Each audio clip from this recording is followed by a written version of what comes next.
And I think we just sort of have to step back and try to figure out what our baselines are in terms of federal government investment. At the beginning of last century, we made a decision as a country that we were going to provide enough free education so that every worker in the United States could compete globally. Now, back then, that was a high school degree. Today, a high school degree is not sufficient in order for any worker in this country to be able to compete globally and make a living wage. That doesn't mean that everybody needs a 4-year degree. It does mean that everybody probably needs to have something beyond high school, a manufacturing certificate, for instance.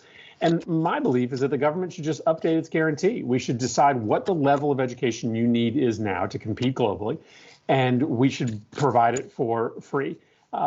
So I do think that that's a commitment that the federal government has to make. I think we've got to make an additional commitment to research and development. You mentioned DARPA.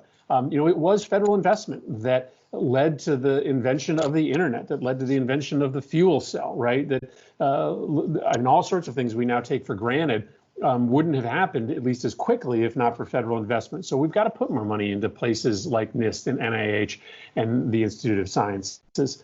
And then lastly, we just have to allow manufacturers to be able to get their products to market.